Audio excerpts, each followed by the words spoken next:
মেয়ে আমার পছন্দ হয়েছে। কণ্ঠটা খুব চেনা লাগছে। মাথা তুলে তাকিয়ে মেঘ অবাক হয়ে যায়।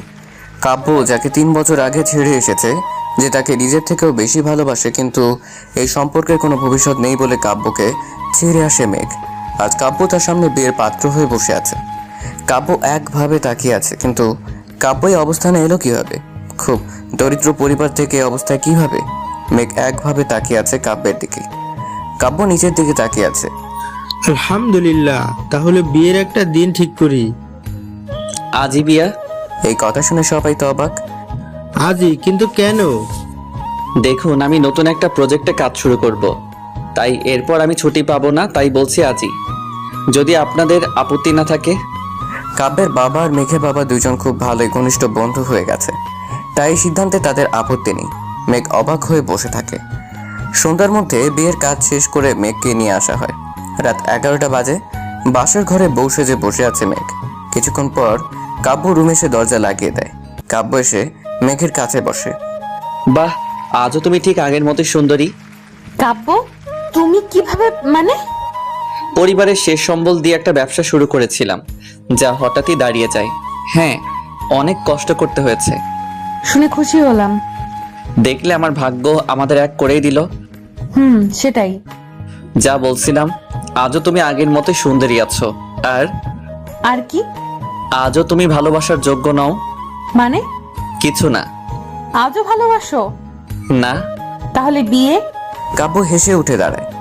মেঘ, তুমি যখন ছেড়ে গিয়েছিলে একবারও ভেবেছো আমার কি হবে? আমার চলার পথ হয়তো কঠিন ছিল, কিন্তু কখনো তোমাকে বুঝতে দেইনি। আর কি বলেছিলে ভবিষ্যতে? মেঘ, তুমি কখন এটা জিজ্ঞেস করতে আমি খেয়েছি কিনা, চাকরি পেয়েছো কিনা? আমার বিয়ের জন্য চাপ দিচ্ছে। আমাকে ভুলে যাও এসব বলতে। একটা বেকার ছেলের কাছে এই কথাগুলো কতটা কষ্টকর বুঝো? আর বিয়ে, মেঘ এইবার বুঝবে ভালোবাসার মানুষ কষ্ট দিলে কেমন লাগে। আর হ্যাঁ, তুমি ডিভোর্সও দিতে পারবে না, কেন জানো? আলহামদুলিল্লাহ, যখন আমার ব্যবসা উচ্চতায় ছিল তখন তোমার বাবা একটা বড় পরিমাণ লোন নেয় আমার বাবার থেকে। আর মেঘ, তিনি যে কাগজে সই করেছেন সেটা আমার দেয়া, যাতে মাসিক সুদ 50% আছে। মানে বুঝো, এই 2 বছরে তার পরিমাণ কত হবে? বাদ দাও, তোমার বোনেরও তো বিয়ের কথা চলছে, তাই না? হ্যাঁ, আমার ফ্রেন্ডের ছোট ভাইয়ের সাথে পাকা কথা শেষ।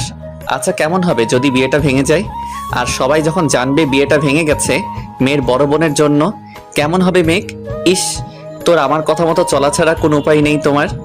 বলেই কাব্য পাশে বসে। মেঘের চোখ ছলছল করছে। এতটা ঘৃণা কাব্যের মনে জমে আছে তার প্রতি।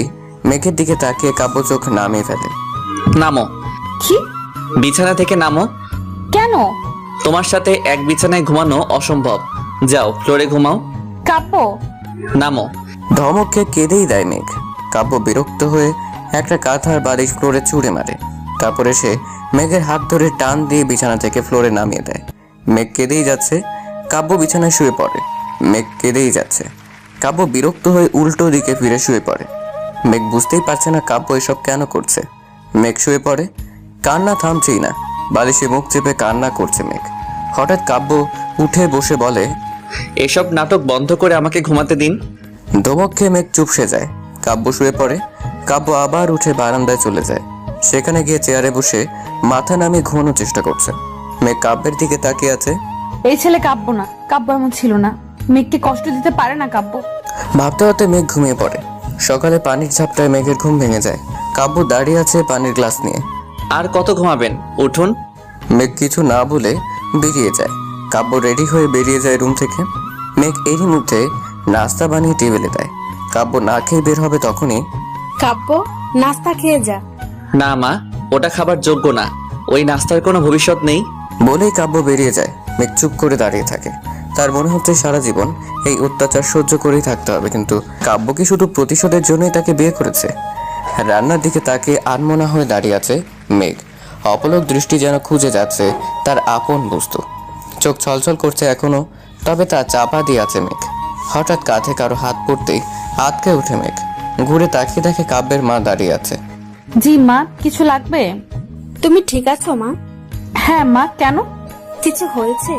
না মা, আসলে মায়ের জন্য মন খারাপ হচ্ছে। এই তো মা। মাকে দেখেই মেঘ ছুটে গিয়ে জড়িয়ে ধরে। মেঘকে কাছে পেয়ে মাও শক্ত করে জড়িয়ে ধরে। মেঘের খুব